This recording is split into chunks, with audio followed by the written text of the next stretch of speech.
humano. E, portanto, nada do que é humano me é estranho. Assim falava o poeta e dramaturgo romano Terêncio, e assim falo eu, Flávio Ricardo Vassoler, escritor, professor, youtuber e nômade, fiel como os pássaros migratórios. Muito boa noite, pessoal. Boa noite a todas, boa noite a todos vocês. Nós estamos aqui para mais uma aula ao vivo com Vassoler, uma aula da Universidade Virtual do Vassoler, né? Uma aula aqui no meu canal do YouTube, que é parte da Universidade Virtual do Vassoler, com seus mais de 75 mil seguidores e seguidoras, junto com os cursos literários que eu ministro pelo Zoom mensalmente, junto com os meus livros, minhas obras, meus 5 livros literários até agora publicados. Nós temos aí o complexo da Universidade Virtual do Vassoler. E hoje, gente, eu vou falar de um tema que me é caríssimo, que não me é caro, é um tema que me é caríssimo. Como Tolstói e Dostoiévski viam Jesus Cristo? O que Jesus Cristo representava para esses dois grandes mestres russos, né? Dois dos maiores escritores que já houve na história da literatura, para mim os maiores, né? Eu sou até suspeito para falar isso, mas a gente vai falar sobre as representações de Jesus Cristo para os grandes Lev Tolstói e Fyodor Mikhailovich Dostoiévski. Todo mundo sabe, né? O pessoal que acompanha o meu trabalho sabe que eu dediquei mais de 10 anos da minha vida aos estudos de Dostoiévski, da iniciação científica ao pós-doutorado, passando pela Universidade de São Paulo, por Moscou, por Chicago, cruzando as fronteiras hoje requentadas da Guerra Fria. Hoje a gente tem, tristemente, a Guerra Fria 2.0, e tendo morado na Rússia e nos Estados Unidos, a obra Dostoiévski me fez fazer um périplo pelo mundo. Então a gente vai falar sobre esse tema. Todas e todos vocês são muito bem-vindos. Eu peço para o pessoal que está no Instagram vir aqui para o YouTube. Uma boa noite a todas e a todos vocês. Peço para vocês sempre, deem um like no vídeo, curtam esse vídeo, disseminem esse vídeo pelas redes sociais para que nós possamos dialogar com cada vez mais e mais pessoas, tá bom, gente? Tem pessoas, às vezes, que assistem aos vídeos e não estão inscritas no canal. Então se inscrevam aqui no meu canal Flávio Ricardo Vassoler e toquem a sinetinha para que vocês possam receber as notificações. Quando estiver chegando um vídeo novo, o YouTube avisa vocês ali no celular, no computador e assim por diante. Tá bom? Vocês podem mandar um super sticker, que é quem tiver aqui no chat do YouTube, um super sticker, que é uma pergunta paga, uma saudação paga, ou um super chat, que é uma pergunta paga. Tem também as teclas aqui, seja membro aqui embaixo, vocês podem se tornar membros humanistas do canal, e a tecla valeu para mandar uma contribuição financeira. O canal caminha a passos largos aí para nós chegarmos a 100 mil seguidoras e seguidores. Então vamos lá, gente. Feita essa introdução aqui, sempre lembrando para vocês darem um like aqui no vídeo. Eu peço para quem já estiver aqui no YouTube, coloquem a cidade, o nome da cidade de onde vocês vêm, para eu citar aqui, e preparem suas perguntas para eu interagir com vocês ao fim da parte expositiva aqui da aula. Olha, pessoal, Dostoiévski e Tolstói apresentam alguns aspectos de convergência. Eu diria não em termos religiosos, propriamente ditos, mas em termos espirituais. Então, para eu fazer uma distinção entre religião e espiritualidade, para nós chegarmos a Dostoiévski, eu quero fazer como que um preâmbulo aqui nessa aula. Olha lá, o Cláudio Viana está aqui em Guarulhos, em São Paulo. Um abraço aqui para o Cláudio. É o seguinte, gente, um corpus religioso, pertencer a uma religião, pertencer, ter digamos, um pertencimento litúrgico, ritualístico, seguir ali as datas festivas, religiosas, de celebração, participar eventualmente de procissões, celebrar os ritos ao longo da vida. Então, por exemplo, no catolicismo, né? O batismo, quando no nascimento, a primeira comunhão, crisma, casamento. Aí você vê que a Igreja Católica, né, ela participa de momentos essenciais, porque existem muitos católicos e católicas que são tidos como os não praticantes, como, por exemplo, os meus pais, meus saudosos e já desencarnados pais, meu pai Tadeu, minha mãe Marineusa, eram católicos, só que não iam sempre à igreja, mas quiseram que os filhos fizessem primeira comunhão, minha irmã chegou a fazer crisma, então tinha uma ritualística que acompanhava a vida. Se vocês forem, por exemplo, para países em que a religião é majoritariamente muçulmana, como, por exemplo, a Bósnia, a região ali de Sarajevo, onde eu estive recentemente, ou então a Turquia, ou a Palestina, vocês vão ouvir belamente as chamadas para oração nas mesquitas que há nas respectivas cidades. 5 vezes ao dia, os muçulmanos e muçulmanas rezam voltados para Meca. Então, eu estou dizendo para vocês, falando para vocês sobre alguns rituais. Quando eu cheguei a Jerusalém com a minha irmã Larissa, em dezembro de 2017, a gente pegou um ônibus de Tel Aviv até Jerusalém, nós chegamos à rodoviária lá de Jerusalém, e eram 5:30 da tarde de uma sexta-feira. Nós não nos damos conta disso, e aí o que acontece? A cidade inteira estava se fechando, porque com o pôr do sol da sexta-feira começa para os judeus o Shabat, o dia de descanso, o dia em que Deus descansou, então os judeus guardam descanso total, pouco se alimentam, não se movimentam e fazem um dia, aqueles que seguem os preceitos religiosos, fazem um dia de orações para Deus, de agradecimento, seguindo a vida. Então, eu estou dando exemplo aí das 3 religiões monoteístas aqui do Ocidente, do Oriente Médio, o judaísmo, que é o tronco, e o cristianismo e o islamismo, que são galhos derivados do tronco judaico, né? Lembrando que Jesus Cristo tinha origem judaica, né?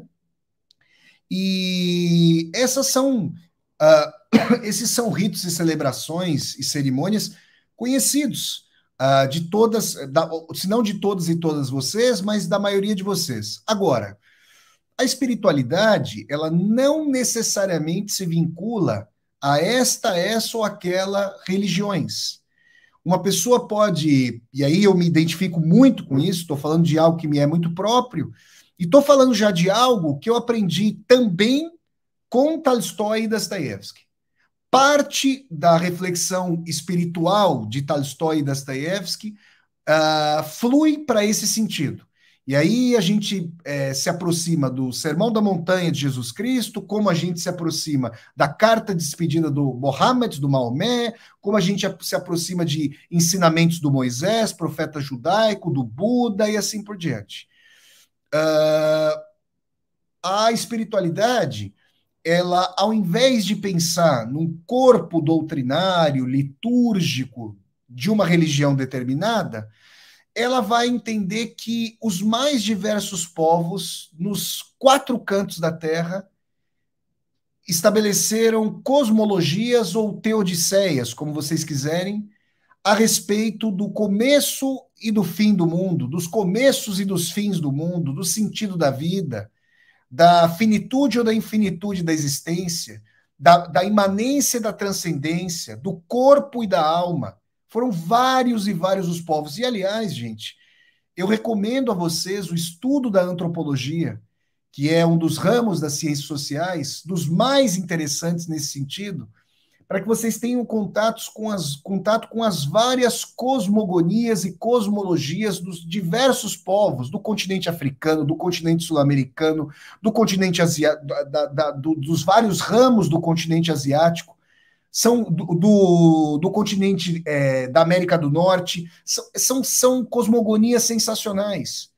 Não há apenas a tradição, obviamente, não há apenas a tradição judaico-cristã, mas porque nós no Ocidente estamos muito por ela influenciados e influenciadas, muitas vezes muitas pessoas perdem o horizonte de que o judaico-cristianismo é uma vertente entre muitas outras que houve.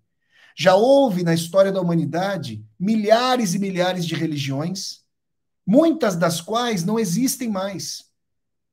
E aí a gente fica pensando, né? Essa reflexão eu partilho com vocês. Essas religiões não tinham mensagens importantes a serem passadas para os seus seguidores e seguidoras?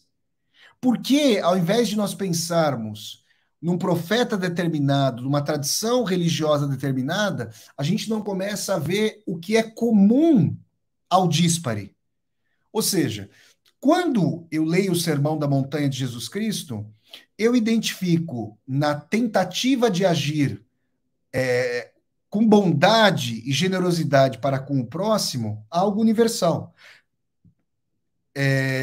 Quando eu leio o sermão, a carta de despedida do profeta Maomé, em que ele diz, vejam vocês, que a única possibilidade de falar que uma pessoa é superior a outra é a possibilidade de entender as boas ações que uma pessoa faz, e não a sua procedência étnica, de gênero, nacional. Vocês ouviram isso? Quando eu vejo Moisés, nos Dez Mandamentos, falar não matarás, eu vejo algo atemporal e transcendental. Quando eu vejo Buda, na sua prédica, nos seus ensinamentos, falar que não é possível e que é proibido, que é interditado impingir sofrimento ao outro, eu vejo algo transcendental. Então, um dos ensinamentos, já entrando aqui na questão de Tolstói e de Dostoiévski, um dos ensinamentos fundamentais desses dois grandes mestres do pensamento e da criação, da ficção, da literatura, da filosofia, da espiritualidade, onde eles mais convergem, é a percepção de que existe algo ecumênico na mensagem espiritual. Vocês estão percebendo? Porque, gente, existem, agora a gente entra, e essa é a minha espiritualidade. Então, quando me perguntam se eu tenho religião, eu sempre respondo: não, não tenho religião, tenho espiritualidade. Nesse preciso sentido. Mas antes de chegarmos a isso, vamos falar aqui com Tolstói e Dostoiévski daquilo sobre o que eles convergem e naquilo a respeito do que eles divergem, pensando em Jesus Cristo. Vamos chegar nisso. Dostoiévski, por um lado, e sobretudo ao fim da sua vida, se transformou num autor mais sectário, num autor que via a Rússia, e aí pensando no pan-eslavismo, no papel de dominação da Rússia, não só em relação ao seu território forjado pelas expansões militares do czarismo, mas em relação ao seu poder temporal, então dominado pelos czares, mas um poder temporal que estava transpassado por poder espiritual, o poder espiritual do cristianismo ortodoxo. Então ele via no Cristo russo uma mensagem para as demais civilizações. Ele via, essa é uma parte do pensamento de Dostoiévski. Se Dostoiévski se limitasse a esse pensamento, eu não teria me debruçado por 10 anos sobre sua obra, né? Porque me parece que esse pensamento é sectário. Com todo respeito à Igreja Ortodoxa Russa, né? Essa mensagem de que existe uma missão da Rússia para com o mundo, ela pode ser equivalente, por exemplo, num caráter de chauvinismo, estou fazendo uma crítica frontal e veemente ao Dostoiévski, a esse Dostoiévski reacionário e a esse Dostoiévski prosélito e pan-eslavista, tá? Os estadunidenses lançaram mão também de uma percepção correlata para falar do destino manifesto. Uma noção de que we are a nation in God. Nós somos uma nação com Deus e a partir de Deus. E temos uma missão, dizem os sectários, prosélitos, e eu diria fanáticos da extrema-direita dos Estados Unidos, dizendo que os Estados Unidos têm uma missão de evangelizar o mundo.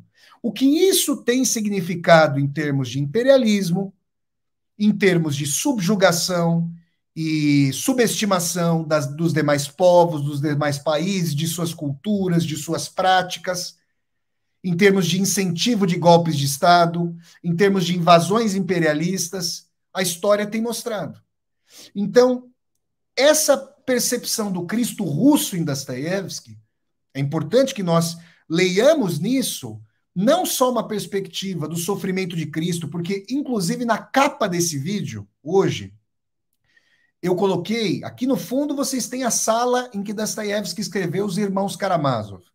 E lá nos Irmãos Karamazov, existe essa perspectiva do Cristo russo de que eu estou falando, sobretudo pela percepção do Starets Zosima, num dos primeiros diálogos ali, dos primeiros livros, salvo engano, no livro 3 dos Irmãos Karamazov, num diálogo que acontece com Ivan Karamazov, lá dentro do mosteiro, em que o Starets Zosima e o Alyosha fazem suas pregações, fazem seu retiro espiritual, e só que existe também uma outra concepção de Jesus Cristo no Grande Inquisidor, e eu vou falar sobre isso já já. Essa é muito mais afim com Tolstói, e com essa eu tenho minha concordância, não com a primeira sobre a qual eu estou falando agora. Mas percebam aqui, inicialmente, esse Cristo russo, ele não tem uma versão só do Cristo russo. É linda a imagem de Jesus Cristo pela Igreja Ortodoxa. É um Cristo com um olhar estático com X de êxtase. É um Cristo semítico. É um Cristo de um rosto piedoso e, ao mesmo tempo,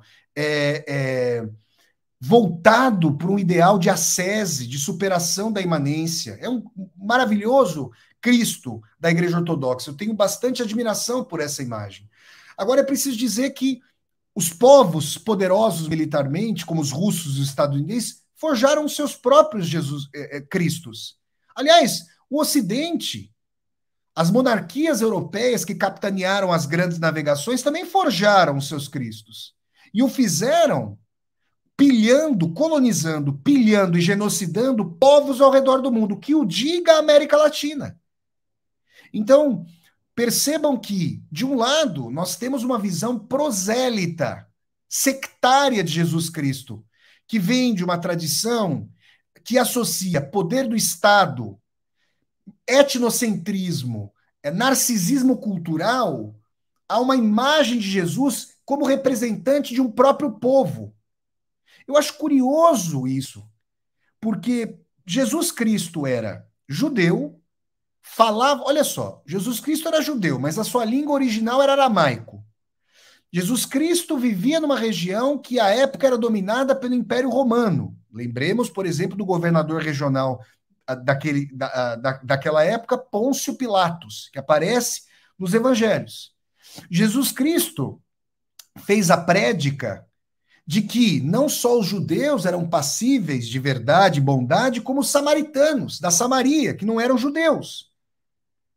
O apóstolo Paulo, que depois foi chamado de apóstolo dos gentios, e num dos vídeos das viagens de Vassoler que eu fiz em Roma, eu fui para a igreja de São Paulo fora dos muros. Vocês têm lá o túmulo do apóstolo Paulo. Morreu em Roma, decapitado. O apóstolo Paulo foi assim chamado de apóstolo dos gentios porque ele foi pregar para além do núcleo judaico inicial. Porque os apóstolos de Cristo inicialmente eram judeus. E depois a religião se expandiu. E, sobretudo, se expandiu e se fixou e se disseminou quando o Império Romano alçou o poder da Igreja Católica como Igreja Católica Imperial, Católica Apostólica Romana, como nós sabemos, pela conversão do imperador Constantino no século IV depois de Cristo. Então, quando eu digo essas coisas para vocês, eu procuro mostrar o seguinte: quando uma pessoa do Brasil, que é um país que teve colonização por parte dos portugueses, e lembremos que o Brasil não foi descoberto pelos portugueses. O Brasil já tinha moradores originais, que eram os povos originários do Brasil, que não conheciam Jesus Cristo, que tinham as suas próprias cosmogonias. Mas esses povos, não só na América colonizada por Portugal, como na América colonizada pela Espanha, foram catolizados, foram cristianizados. E eu quero dizer a vocês que, quando eu estive em La Paz, em dezembro de 2009, eu fui para a capital da Bolívia, e eu deparei com a catedral cristã, com a catedral católica em La Paz, e eu vi na parede da catedral, que certamente foi erigida pelos moradores originários da Bolívia, né? Eu vi espigas de milho. Por acaso vocês já viram espigas de milho nos ritos católicos tradicionais? Não viram. Só que os moradores e moradoras originais da Bolívia cultivam o choclo, o maíz, Tem vários tipos de milho. Na cultura incaica, na cultura dos Aymara, dessas populações originárias dos Andes, o milho é um alimento fundamental.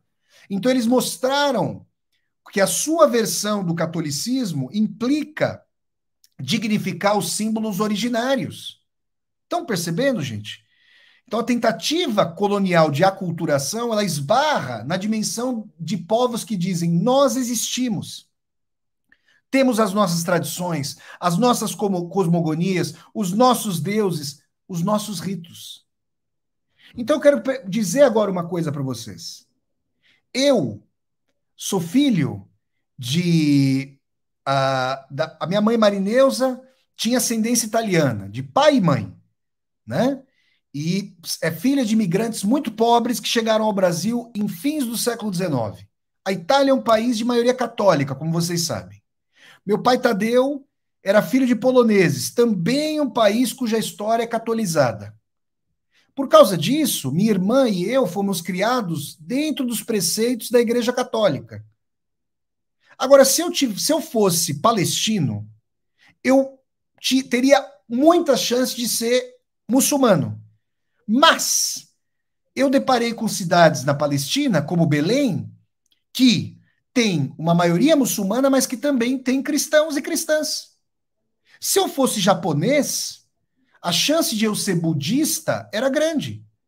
Se eu vivesse na região da Caxemira, na fronteira entre a Índia e o Paquistão, a chance de eu ser muçulmano era grande, mas a maioria da Índia é de hindus. Ou seja, gente, será que a história não e eu falo isso para Dostoiévski, já para puxar o Tolstói, porque esse seria um questionamento que o Tolstói bem poderia fazer para Dostoiévski.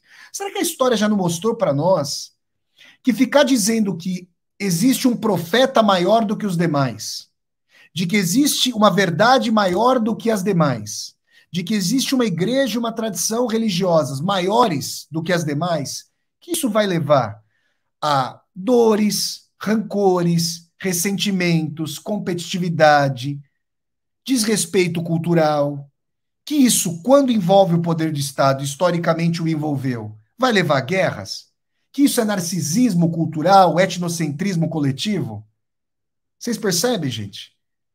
Então, quando a gente perspectiva a dimensão de que já houve milhares de religiões no mundo, muitas deixaram de existir, aliás, a maioria, que o politeísmo, que era a religião dominante no Ocidente, a época greco-romana, hoje praticamente não é professado, não existe.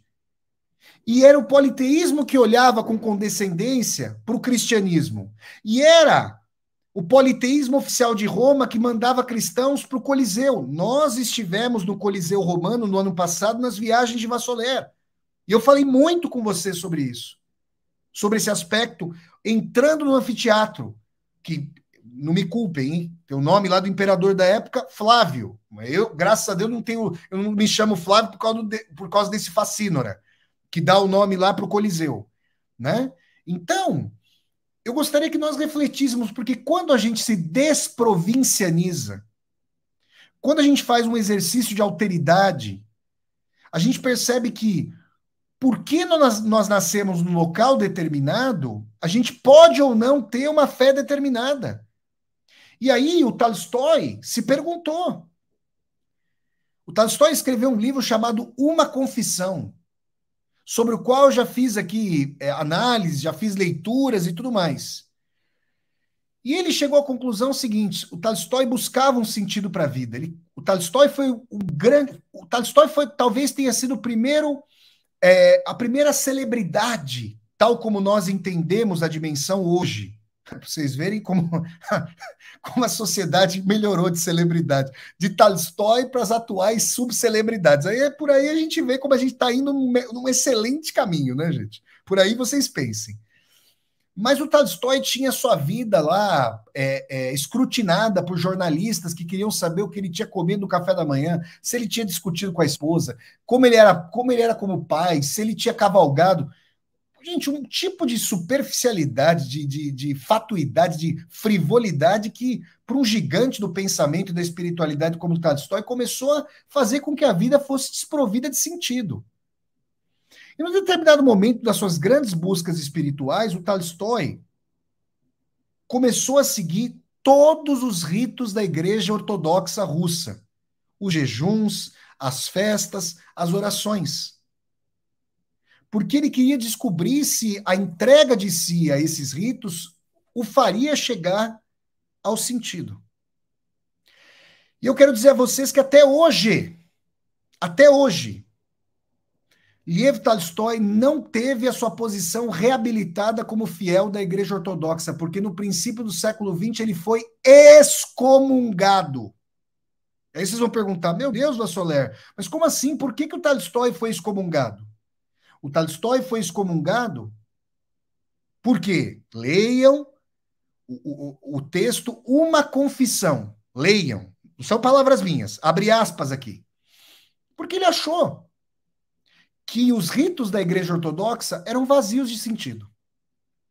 Que não era perfazendo um rito, não era fazendo um jejum, não era deixando de comer essa carne ou aquela carne, não era rezando assim ou assado, que ele conseguiria encontrar o sentido para a vida. Vocês estão percebendo isso? E aqui, gente, eu falo isso com o ecumenismo do Tolstói. E quero dizer para vocês uma coisa. Deixa eu dizer aqui uma coisa para vocês. Se eu volto lá para os evangelhos, eu encontro algumas passagens de Cristo que são muito importantes. Por exemplo, os judeus guardam o sábado, como eu falei, chamado Shabat, e descansam no dia em que Deus descansou. Depois ele criou o mundo ali em 7 dias, descansou. Em 6 dias, descansou no 7º. Tanto é que em Israel, entre os judeus, a segunda-feira deles é o domingo. O primeiro dia da semana é o domingo e o último dia é o Shabat, o sábado, né? E aí o que acontece? Perguntaram para Jesus Cristo se deram o seguinte exemplo para Cristo. A pessoa está a pessoa tá no beco sem saída num sábado. Ela tá precisando de ajuda. Só que o sábado é um dia a ser guardado. O que eu devo fazer, Rabi? Rabi era a forma como se remetia a Cristo, mestre, uma corruptela de rabino, né? Que é o líder espiritual do judaísmo. E Cristo falou: vale a letra ou vale o espírito? O rito ou a bondade? Perguntaram também para ele: Jesus, eu devo comer essa carne? No islamismo e no judaísmo não se come carne de porco, tá, gente? Então, se vocês forem para o restaurante kasher, que é o restaurante de comida judaica, segundo os preceitos judaicos, e se vocês forem lá para Sarajevo, na Bósnia, ou para o Oriente Médio, vocês não vão encontrar carne de porco, tá? Muito bem. Ô, Rabi, posso comer essa carne? Aí o Cristo responde da seguinte maneira, vejam vocês. A carne entra pela boca, todo mundo sabe como sai. E ele não fala, mas nós sabemos. Né? Como é que sai? Todo mundo sabe como é que sai. Por onde entra e como é que sai. Né? Agora, disse Jesus Cristo, a palavra que vem do coração do homem e da mulher, vem de onde? A palavra sai da boca, mas vem de onde? Vem daqui, ó. Vem da intenção, vem dos afetos, vem da vontade de ferir ou de afagar. Ou seja, o que Jesus está querendo dizer com isso? Palavras de Jesus lá nos evangelhos. Podem procurar que vocês vão achar. Ele está querendo dizer o seguinte: o rito, ele pode ser feito exteriormente. Qualquer pessoa ao redor do mundo, qualquer pessoa, pode colocar uma roupa determinada que a sua religião determine, pode ir ao templo respectivo da sua religião, seja uma igreja católica, seja uma sinagoga, seja uma mesquita, seja uma igreja ortodoxa, seja uma igreja protestante, seja um terreiro de umbanda, seja um terreiro de candomblé, seja um centro espírita, seja um templo budista, seja um templo hinduísta. Qualquer pessoa pode ir para um local religioso. E qualquer pessoa pode perfazer os movimentos, a dança, as orações, as cantorias. Vocês estão entendendo? Participar de um rito. Agora, purificar o coração, ter pensamentos benevolentes em relação aos demais, mudar o sentido das mágoas, perdoar, se arrepender, se envergonhar no sentido de sentir culpa, mas pedir perdão, se arrepender. Isso é muito profundo. Isso é muito difícil. Isso é o vigor, esse é o vigor da espiritualidade. Não importa se a pessoa acredita em Deus, em deuses, ou não acredita em nenhum Deus e em quaisquer deuses. Se a pessoa fizer um mergulho em si e buscando sentido, perceber a dimensão de fazer a bondade, de perdoar, de não devolver o mal com o mal, de se afastar de quaisquer atitudes taliônicas, revanchistas, de desejar para o outro, quando vem do outro algo ruim, não a revanche, mas no mínimo o distanciamento, para não devolver para o outro o horror que chegou até nós. Isso é algo que só se faz, vejam vocês, por autodeliberação. Na base daquilo que aproxima a espiritualidade mais profunda de Tolstói e de Dostoiévski, com relação a Jesus Cristo, existe a dimensão do livre-arbítrio. Existe a dimensão de que o sujeito, o eu, delibera moral e eticamente a partir de princípios, de ensinamentos que, para Tolstói e Dostoiévski, porque foram russos, vieram de Jesus Cristo. Mas, quando eu estive no pátio da Mesquita Azul em Istambul e eu li o sermão de despedida do Maomé, coloquem aqui no meu canal do YouTube, na lupinha, na lupazinha, sermão de despedida a Maomé. Eu já fiz uma leitura de Vassoler desse sermão.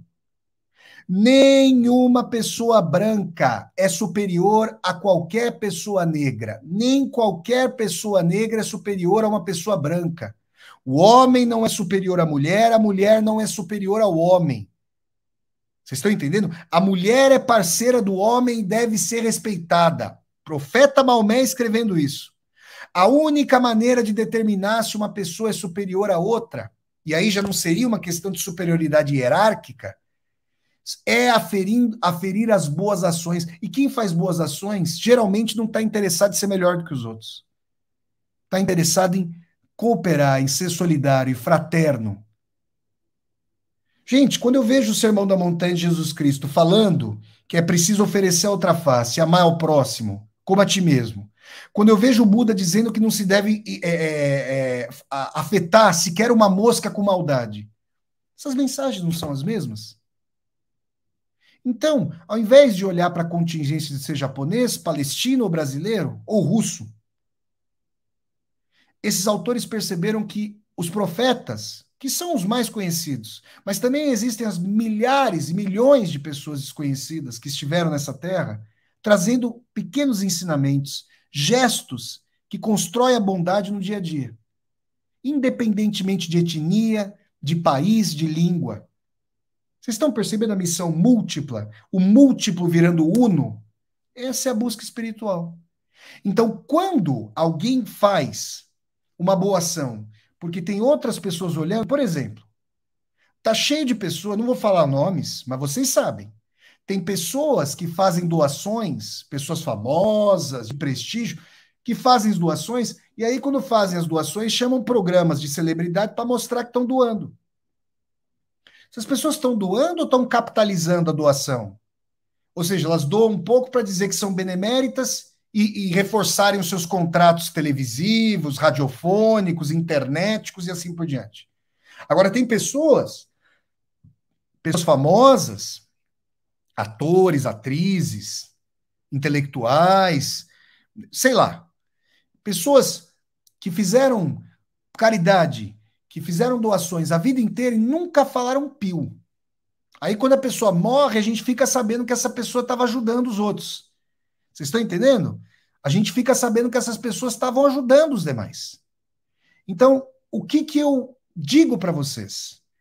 que é muito importante nós pensarmos que aquilo que é de deliberação própria, de escolha própria, e que traz os ensinamentos ecumênicos para que a pessoa possa decidir sobre sua ação, não vai ser necessariamente ensinado pelo rito. Vocês sabem que existe no judaísmo uma diferença entre a Torá, que são os livros que formam o Pentateuco, os 5 primeiros livros do Velho Testamento, depois você tem os profetas, mas o Talmud, no judaísmo, ele complementa a Torá. Por quê?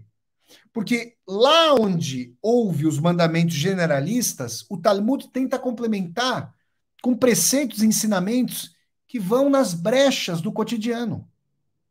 Vou dar um exemplo aqui para vocês, tá? Vou dar um exemplo para vocês.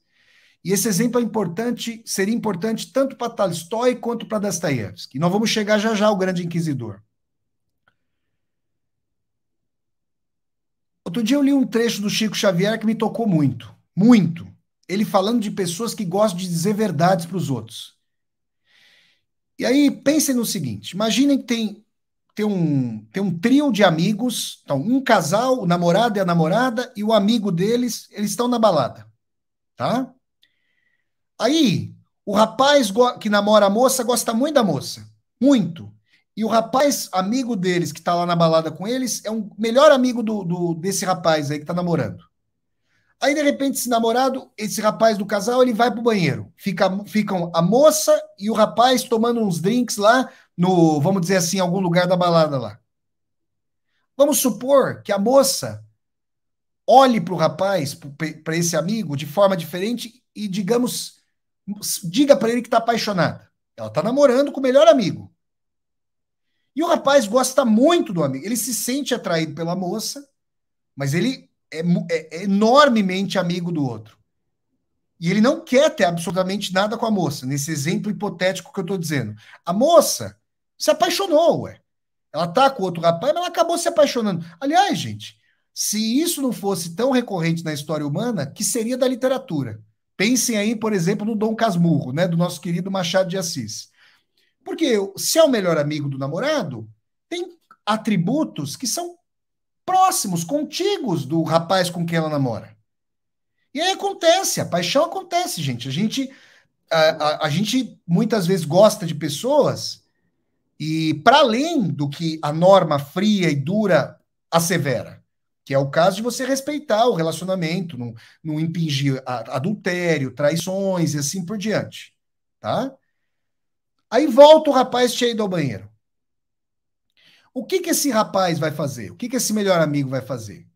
Ele vai pegar ali na hora, vai falar que a moça, digamos, flertou com ele e vai dizer que não tem nada a ver, que olha, tem que...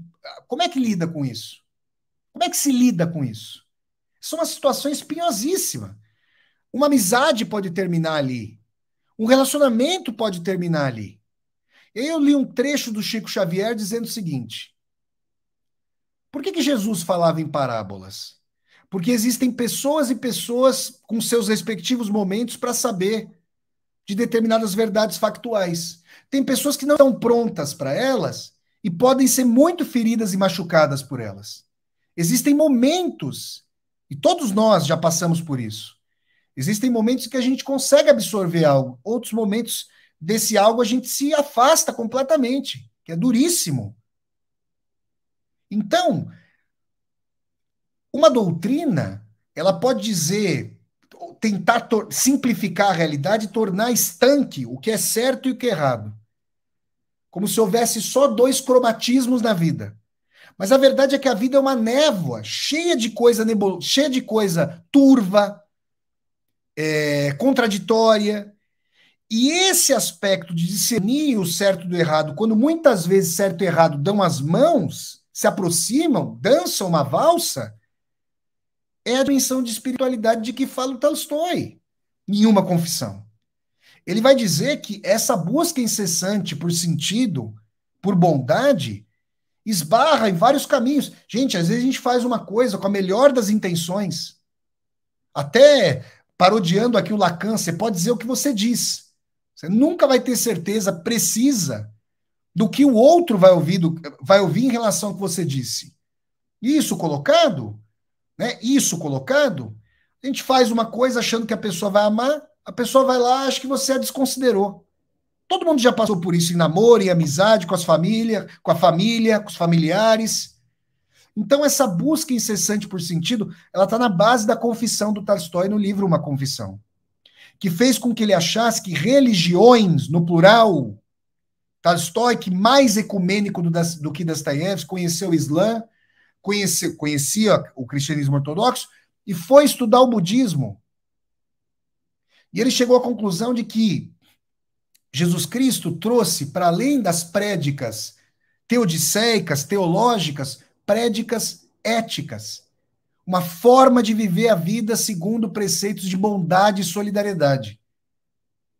Se ele dissesse Buda também o fez, Moisés também o fez, Chico Xavier o fez, e assim por diante, conhecidos ou não tão conhecidos, ele se aproximaria de uma mensagem partilhada e ecumênica. Então, eu não diria para vocês, é que eu quero dizer, existe uma interpretação católico-protestante tradicional, eu respeito aqui todas as religiões, mas Tolstói não concordaria com a interpretação católico-protestante tradicional no sentido de que Jesus Cristo morreu para expiar os nossos pecados. Porque, segundo essa interpretação, eu gostaria que vocês pensassem bastante a respeito disso. Jesus Cristo é uma figura inatingível para todas e todos nós, e as pessoas que o seguem sentem uma culpa herdada da ancestralidade imemorial, da época de Cristo, pelo fato de os romanos terem crucificado Jesus. Tolstói fazia a seguinte interpretação: ao invés de me ater ao Cristo crucificado, eu vou olhar para o Cristo que caminhou, não ao lado dos poderosos, mas ao lado dos famélicos. Se Cristo estivesse no Brasil, nesse final de semana, ele estaria ao lado dos Yanomamis, mostrando. Aliás, ele padeceu como aqueles Yanomamis. E ele estaria ao lado dessas pessoas que sofrem, que foram trucidadas nos últimos 4 apocalípticos anos no Brasil. Então, Jesus Cristo esteve ao lado dos famélicos, esteve ao lado dos pobres, esteve ao lado das mulheres marginalizadas, esteve ao lado, com seu anti-exército, dos condenados da terra. Então, Jesus Cristo não era um adepto do poder, o que faz com que muitas casas religiosas de hoje, que invocam o nome de Cristo, sejam, no mínimo, segundo a vida de Jesus Cristo, não cristãs. E mais, Jesus Cristo ensinou a amar o próximo. O que fazer em cada situação é objeto da reflexão e do sentimento de cada pessoa, na sua intimidade. Por mais que a pessoa busque a religião como um pai, como um filho que busca um pai ou uma mãe para orientá-lo, chega um momento, gente, que os pais partem e a gente tem que caminhar com as nossas próprias pernas. Então, Tolstói via Cristo como um exemplo. Não como uma figura pura e simplesmente num pedestal inalcançável em relação a quem se sente culpa. Ele via como um exemplo para trazer o norte de boas ações. Então, Tolstói tinha uma dimensão, e não à toa ele fez uma reescritura própria dos evangelhos para dizer, olha, vamos nos ater aos ensinamentos éticos. Façamos como Cristo. Atuemos, na medida do possível, como Cristo. Vocês estão percebendo? Foi isso que fez o Tolstói virar vegetariano, por exemplo. Porque, para além de Cristo com Buda, ele achou que não era possível fazer mal para os animaizinhos. Vocês estão percebendo? Então eu estou dizendo isso por quê? Porque esse primeiro Dostoiévski que eu mencionei, do Cristo russo, discorda de si próprio num outro Dostoiévski que está nos Irmãos Karamazov. Também está nos Irmãos Karamazov. Lá no capítulo do Grande Inquisidor. tem um momento em que o grande inquisidor, que está conversando com Jesus Cristo, dentro da história composta pelo Ivan Karamazov, que é uma grande personagem do romance, Cristo voltou a Sevilha, no auge da Inquisição Espanhola Ibérica. Sevilha, cidade ao sul da Espanha, lindíssima, e foi preso pelo grande inquisidor nonagenário. E aí o grande inquisidor vai monologar dialogicamente com Cristo. É isso que vocês ouviram. Cristo não fala nada. Ele fica ouvindo o grande inquisidor. E tem um momento fundamental desse capítulo do grande inquisidor que é essencial para a gente compreender uma visão que eu considero a mais libertária de Dostoiévski sobre Jesus Cristo. Tá? Que é a seguinte visão. Por que Jesus não desceu da cruz? Ele era filho de Deus, segundo a interpretação tradicional, certo? Então ele poderia ter descido da cruz. Eu não poderia ter descido da cruz. Eu sou um ser humano. Mas Cristo poderia ter descido da cruz, segundo a interpretação tradicional. Diz o grande inquisidor, prestem atenção a isso, que Cristo não desceu da cruz porque não queria impingir nas pessoas que nele acreditavam a sanha do milagre. Porque diz o grande inquisidor que o milagre infantiliza quem em Cristo se espelha. Aliás, isso está ali no diálogo sobre as 3 tentações a que Jesus Cristo é submetido no deserto. Está lá no Evangelho segundo Mateus, e o Dostoiévski vai absorver isso. E o que ele diz a respeito dessas tentações? Que se tivesse aceito a primeira tentação que o demônio lhe trouxe, que era converter pedras em pães, as pessoas estariam magicamente subordinadas a essa conversão e não construiriam da heteronomia, da dependência infantilóide, infantilizadora, até caminharem com as próprias pernas, a autodeterminação de suas vidas. Então, se Cristo se diz ali, né, que se o grande inquisidor diz que Cristo não desceu da cruz, é porque ele acreditou no ser humano para além, ele acreditou no humano dentro do próprio ser humano, que o ser humano pudesse superar a si mesmo, que o ser humano, com os exemplos do Sermão da Montanha, singrasse a planície e o planalto da história humana para chegar ao cume da sua perspectiva de evolução moral. Mais uma vez, por liberdade de escolha ética, aquilo que está na base do cristianismo como livre-arbítrio, Jesus Cristo apostou na liberdade humana. Porque, gente, se uma pessoa fizer uma boa ação mediante o olhar do outro, ou pura e simplesmente, tá? Deixa eu dizer aqui para vocês, mediante o olhar do outro, ou pura e simplesmente porque existe um preceito exterior que diz não faça, essa pessoa não foi livre na escolha. Prestem atenção. Uma criança ouvindo não do pai e da mãe, é importante que ela o ouça e é importante que ela não faça mal, por exemplo, ao animalzinho, ou para o irmãozinho mais novo, ou para o vizinho, ou para o coleguinha da escola. É muito importante. Não tem ainda o discernimento. Mas o não,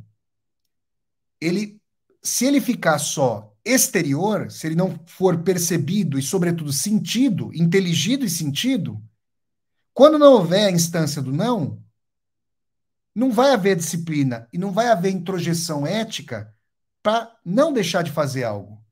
O Platão, bem antes de Cristo, costumava dizer o seguinte: uma ação boa é aquela que se faz não só diante dos outros, mas sozinho, num local em que ninguém pode nos ver. Aliás, o Dostoiévski vai reproduzir esse argumento lá no conto O Sonho de Homem Ridículo. Ele vai falar exatamente isso. Será que a moralidade, a eticidade são eternas? Ou se eu fizer uma má ação em Marte, por ser lá, por ser perspectivada lá, ela não vai ser vista como na Terra. Percebem? É algo eterno, transcendente ou contingente, cultural, determinado, portanto construído e passível de ser desconstruído. Então, existe um Cristo em Dostoiévski que dialoga muito com o Cristo do Tolstói, que é o Cristo da liberdade. Não é o Cristo da culpa, Não é o Cristo do inferno, que fala do fogo da hiena, do fogo do inferno. Não é o Cristo do medo, é o Cristo do amar ao próximo a partir da escolha ética que a gente vai fazer. Vamos pegar aquele exemplo que eu dei agora há pouco, da balada, do casal que está com um amigo, aí os dois amigos são os melhores amigos, está com a namorada lá, o namorado vai para o banheiro, fica o amigo e a namorada. E aí a namorada flerta com o rapaz, porque eles se apaixonaram. Mas o rapaz não quer porque é o melhor amigo. Olhem esse exemplo que eu estou dando aqui para vocês. Se eu falar para vocês que existe uma atitude inequívoca e unívoca a se tomar ali, vocês podem falar que eu não sou escritor. E vocês podem falar que eu sou mais dogmático do que um pensador, digamos assim, de que alguém que se propõe a pensar. Não tem uma formulinha de bolo, gente. Vocês vão encontrar fórmula de bolo, receitinha de bolo em livro de autoajuda, né? Em pasteurização da realidade para vender, sei lá, remédio, para vender palestra, para vender, sei lá, o que vocês quiserem aí. Mas quando você for olhar, se o rapaz chega lá, o melhor amigo dele, aí a moça foi lá e falou: eu tô apaixonada por você. Que ela não tá falando uma coisa má. Ela não tá simplesmente flertando com o melhor amigo do rapaz, porque ela não se importa com o namorado dela. Ela gosta. Se apaixonou no exemplo que eu tô dando aqui. Aí, se o rapaz vai lá, chega para ele e fala: meu amigo, é o seguinte, eu quero aproveitar o momento é agora. Acontece uma coisa aqui, de repente a gente está apaixonado, mas isso é muito duro. Eu estou te dizendo, não aconteceu nada, mas tem isso aqui. Então eu quero te dizer isso já. Qual pode ser a reação? Aí, você fala isso, qual seria a reação do rapaz? Às vezes, o rapaz até já sabia, e talvez por orgulho não ia admitir, que é muito duro, né, gente? Às vezes ele não queria, ele sabia e não queria saber. E às vezes ele não sabia. E aí, gente, a realidade ela vai abrindo portas, comportas, corredores, brechas, e ela não cabe ali na caixinha determinada do sim ou não. Uma vez, gente, eu não quero falar a religião da pessoa, mas uma vez eu fui a um local religioso, não vou dizer para vocês se é uma sinagoga, uma mesquita, uma igreja católica, protestante, terreiro de Umbanda, Candomblé ou centro espírita. Não vou dizer para vocês. Mas eu fui para um local religioso. E pensem isso que eu estou falando com base no que eu falei de Dostoiévski e Tolstói, para vocês pensarem junto comigo aqui. Aí eu conversei com a pessoa, perguntei para a pessoa que era um guia espiritual daquele local, um guia religioso, na verdade. Segundo o adjetivo próprio dessa aula, guia religioso, nesse caso. Falei, o que te atrai nessa religião que você escolheu professar? Eu nunca vou esquecer a resposta que o rapaz me deu. Ele disse assim, e era um guia religioso daquele local. Ele disse: o que me atrai nessa religião é que o certo é dito como certo e o errado é dito como errado. E não há meio termo. E é claro que eu respeitei a posição do rapaz, mas eu pensei assim: olha, a realidade é muito mais complexa do que isso. Existem ações que, sim, são facilmente inteligidas e sentidas como erradas, errôneas. Mas existem outras, como essas que eu como essa do caso que eu coloquei aqui, que são muito mais turvas e difíceis de serem analisadas, sentidas, contornadas, que envolvem idas e vindas, por mais que a pessoa pedisse perdão de joelhos, às vezes a pessoa vai precisar de anos para perdoar. Talvez ela consiga. Talvez a pessoa diga que perdoou da boca para fora, mas no fundo não perdoou. Eu conheço, vejam vocês, eu conheço uma pessoa, né, que disse que perdoou, não vou dizer se é um rapaz ou se é uma moça, eu conheço uma pessoa que disse que perdoou uma outra pessoa com quem a pessoa A estava casada com uma pessoa B. Não estou dizendo se é homem ou mulher, tá, gente? E a pessoa A foi traída pela pessoa B no casamento. Disse ter perdoado. Disse ter perdoado. E foi fiel, segundo a pessoa A me dizia, foi fiel durante anos. Num determinado momento, quando a vida tomou um outro rumo, essa pessoa A conheceu a pessoa C e acabou ficando com a pessoa C. E muito honestamente, a pessoa A veio me dizer o seguinte: Você acredita que quando eu tive com a pessoa C, eu me lembrei da traição da pessoa B contra mim? E disse que tinha perdoado. Aí a vontade que eu tenho, com todo respeito, para fazer a pessoa refletir mais profundamente, é chegar para o guia religioso, que eu não estou falando de qual, eu não tô, nem falei a qual religião ele pertence, nem disse, não vou dizer, porque eu respeito a todas, e quero que as pessoas aqui pensem ecumenicamente. A minha vontade é falar assim, ó, meu amigo, você está vendo? Você falou que certo, errado é errado. Toma aqui, ó. Como a gente brincava no futebol, toma esse passinho. O cara manda um tijolo pra gente, aquele puta passe que você tem que arredondar. Tipo o time do Corinthians em 2005 com Carlitos Teves, grande craque argentino, ele recebia cada tijolada que vinha para ele, arredondava, colocava na grama e partia pro gol. Como é que se arredonda uma dessa, gente? Olha aí como o negócio é espinhoso, complexo, cheio de coisas. O cara falou da boca para fora. Como é que você sonda a intenção?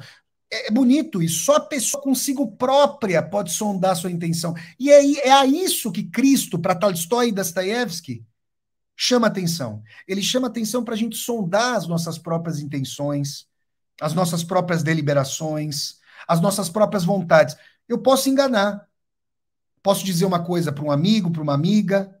Eu posso dizer uma coisa aí para um familiar, para uma namorada. Da boca para fora, eu posso dizer o que for. Posso ou não posso? Claro que a pessoa me conhecendo, ela tem mais elementos para saber se eu estou dizendo uma verdade ou não. Agora, comigo mesmo, se bem que o ser humano é rei e rainha em fazer o esconde-esconde do conhece-te a ti mesmo, enganar a si próprio e usar os vários ardis. Mas lá no recôndito, gente, quando a gente consegue significar, porque tem vezes realmente que a gente sequer consegue significar o sentimento para nós, mas a gente tem muito mais condições de ter a dimensão ali do sentimento do que fizemos. Então, Cristo para Tolstói e Dostoiévski, no que há de mais emancipatório em Dostoiévski, e nessa grande virada espiritual de Tolstói, é liberdade. E aí vocês podem colocar Cristo, porque eles são russos. Mas se eles fossem japoneses, vocês poderiam colocar Buda. Se eles fossem palestinos, muito provavelmente vocês poderiam colocar Maomé. Ou então Jesus Cristo, porque tem os árabes cristãos.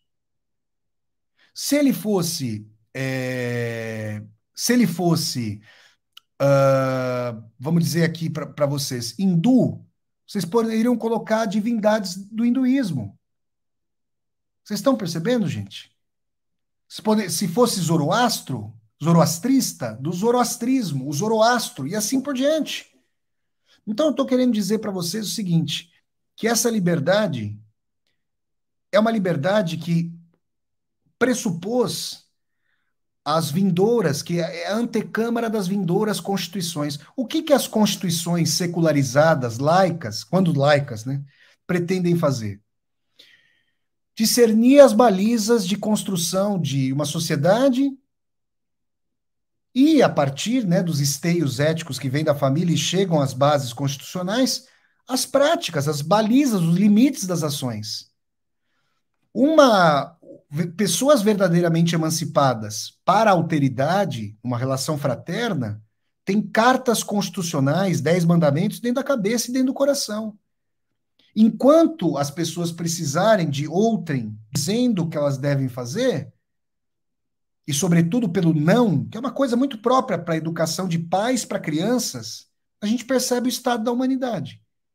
Então eu diria para vocês o seguinte, eu diria para vocês exatamente isso que eu vou dizer agora.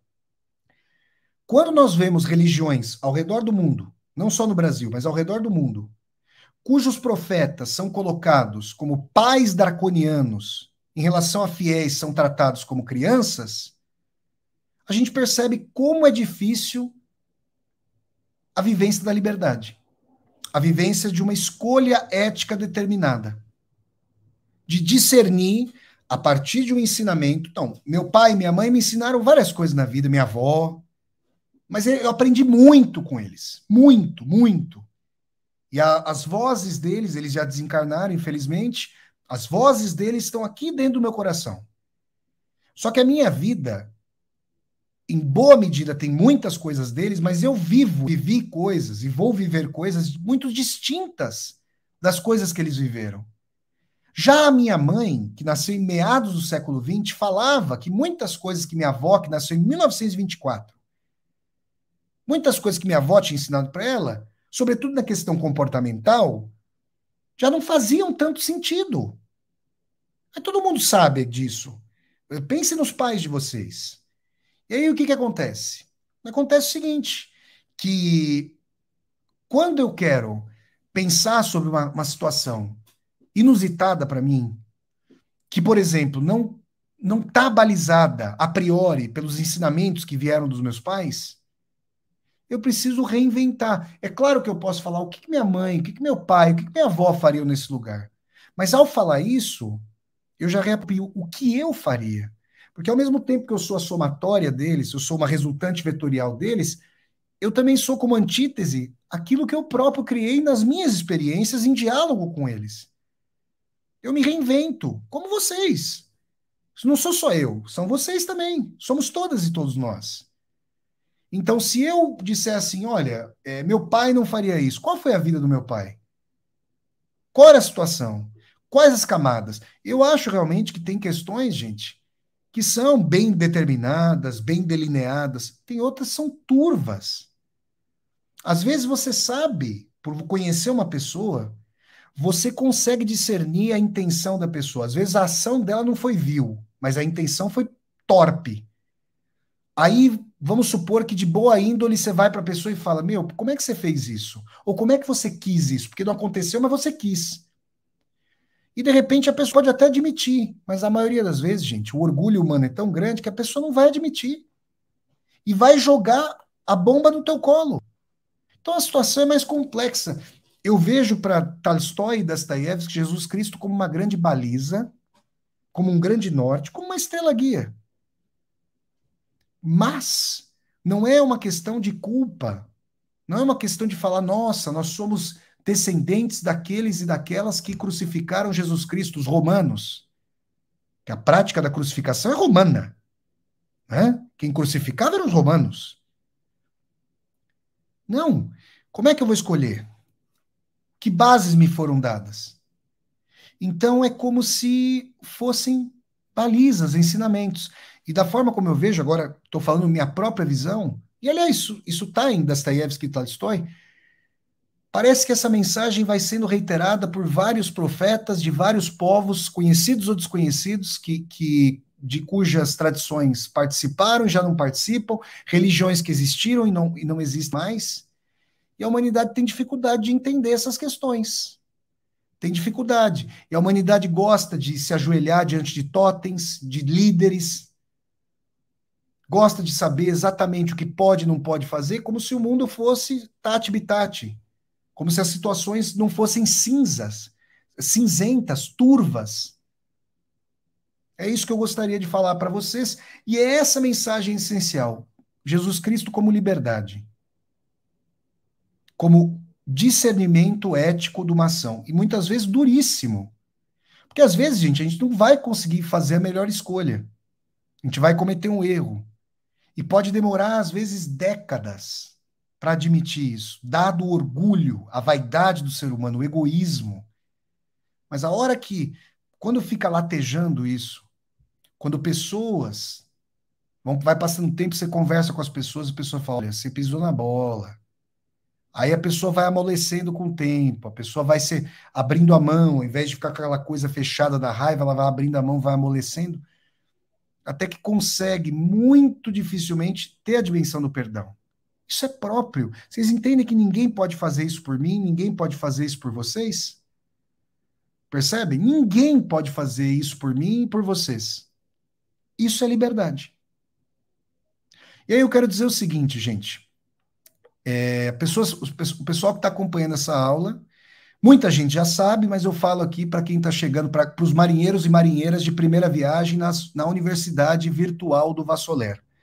Essa aula é um panorama, tá? É uma síntese. Quando eu ministro meus cursos literários pelo Zoom, eu comecei a ministrar cursos literários da Universidade Virtual do Vassoler em outubro de 2020. Todos os meses desde então, esse ano vão fazer 3 anos da fundação da Universidade Virtual do Vassoler, todos os meses eu abro inscrições para os meus cursos literários com valores acessíveis e democráticos. Ah, e eu vou, inclusive, ó, deixa eu colocar aqui para vocês, ó, e-mail para informações e inscrições nos cursos da Universidade Virtual do Vassoler. Vou colocar aqui na tela. Peraí, gente. Estou fazendo agora. Olha, você vê como valeu a pena fazer curso de datilografia, gente. Eu digito rapidinho. Peraí, ó, olha aqui, ó. 1994, eu fiz um curso de datilografia com a dona Arsênia Serralia, em São Bernardo do Campo. 1994, 95. Digito com os 10 dedos. Então tá aí, ó. Grande dona Arsênia. Não sei se era uma senhora já de uma certa idade, 1994, não sei se ela está entre nós, se não estiver, que Deus a tenha. Então tá aqui, ó. Esse é meu e-mail para quem quiser, ó. Quem quiser receber informações e quem quiser se inscrever nos cursos da Universidade Virtual do Vassoler, vocês já viram o logo, tá aqui no meu canal do YouTube, tá aparecendo no Instagram, no Facebook, no Twitter. O que é a Universidade Virtual do Vassoler? É o canal do YouTube, são os cursos literários pelo Zoom e são os meus livros. Todos os links para os meus livros, para vocês adquirirem, estão aqui embaixo do vídeo. Nos cursos literários, gente, pelo Zoom, com valores acessíveis e democráticos, com inscrições uma vez por mês abertas, se vocês gostaram da aula, se vocês se interessaram pelo assunto, eu aprofundo muito mais nos cursos. As aulas, teoricamente, duram 2 horas cada uma, mas, na verdade, na maior parte das vezes, não tem aula que vai com menos de 2 horas e meia, 3 horas, às vezes até 3 horas e meia. E eu respondo a todas as perguntas dos alunos e alunas inscritos, que podem, vejam vocês, que podem assistir às aulas ao vivo pelo Zoom e que também podem assistir às gravações das aulas, porque as aulas são gravadas e ficam disponíveis por longo tempo para as pessoas que se inscrevem nos cursos. Então, nesse sábado vai começar o curso sobre 100 anos de solidão e logo, logo eu vou abrir inscrições para o próximo curso, depois do 100 anos de solidão, sobre a maior obra do João Guimarães Rosa. Qual será, hein? Aí o pessoal já sabe, hein? O pessoal já tem uma pista. Aliás, essas questões sobre as quais eu falei hoje estão todas presentes no grande... Aí, eu já até quase ia falando o título do romance. No grande... Grande o quê? Sertão? Aí vocês pensem aí. Nessa obra magnânima do Guimarães Rosa. Então, pensem em participar. Eu estou deixando aqui, ó, vocês podem tirar aí dar uma fotinha da tela. Como é que o pessoal fala? Tirar um print da tela. Tira uma foto da tela. E aí vocês podem mandar um e-mail para mim. Vassoler, eu quero saber dos cursos, preços dos cursos, valores acessíveis e democráticos. Sempre os valores mais acessíveis e democráticos são na época da inscrição. Quem se inscreve nos cursos quando as inscrições estão abertas, aproveita. Uma vez por mês. Os valores são remanejados dentro das inscrições. Então aproveitem para vocês se inscreverem quando eu abro. Eu fico fazendo chamada aqui no canal do YouTube, no Instagram, no Facebook, no Twitter, tá bom? Então tá aí, ó, para vocês, anotem o meu e-mail, mandem o e-mail para mim, podem mandar mensagem pelo caixinha de mensagem do Facebook, do Twitter, do Instagram, mas preferencialmente aqui, tudo bem, quer mandar por aí, pode, mas preferencialmente aqui no e-mail, e vocês vão saber desses cursos. Aqui eu estou fazendo panoramas, né? E claro, esse é o meu trabalho, o canal do YouTube é meu trabalho, esse é um canal profissional, né? Esse é um canal de trabalho, é um canal aqui que remunera a minha atividade, mas os cursos são os locais, são o local onde, por excelência, eu desenvolvo com mais profundidade essas questões. Nós estamos lendo juntos as maiores obras da literatura. Apenas começamos. Bom, apenas não. 26 cursos já. Tá bom, gente? Então, eu quero agradecer a todas e a todos vocês pela participação, pela audiência aqui nessa aula sobre Tolstói e Dostoiévski, esses grandes autores. Nós falamos, quero agradecer aqui, ó, ao Paulo 2010, que mandou um super sticker. Muito obrigado ao Paulo pelo apoio. Um grande abraço ao Paulo. Aqui, ó, a nossa querida Maristela Rocha Vivas, que junto com seu filho Bruno Rocha Vivas, ambos, a Maristela fez todos os meus cursos. Acho que a Maristela, se não fez, não fez um ou outro, mas fez praticamente todos. Eu mando um grande abraço, estão no Rio de Janeiro, um grande abraço para nossa querida Maristela e para o nosso querido Bruno. E obrigado aqui também ao Paulo pelo super sticker, muito obrigado. Então tá aí, gente. Um abraço para vocês, tudo de bom. Reflitam, assistam a aula novamente, leiam os Irmãos Karamazov, leiam o Tolstói, Uma Confissão, e peço a vocês o seguinte: quem quiser, ó, mais uma vez, vou deixar aqui para vocês, ó. Peraí, gente, peraí. Ó, tá aqui, ó. Eu já ministrei curso sobre os Irmãos Karamazov. E já ministrei curso sobre Dostoiévski e Tolstói. Quem quiser ter acesso às aulas, ó, só mandar um e-mail. Tamo junto. Tá bom, gente? Então é isso. Um grande abraço para vocês. Até a próxima. Até a próxima aula. Estaremos sempre juntos aqui no meu canal do YouTube. Abraço, gente. Tchau, tchau. Like no vídeo. Se inscrevam no canal. Se inscrevam aqui no canal Flávio Ricardo Vassolera e toquem a sinetinha para receberem as notificações. Tchau, pessoal. Abraço. Tchau.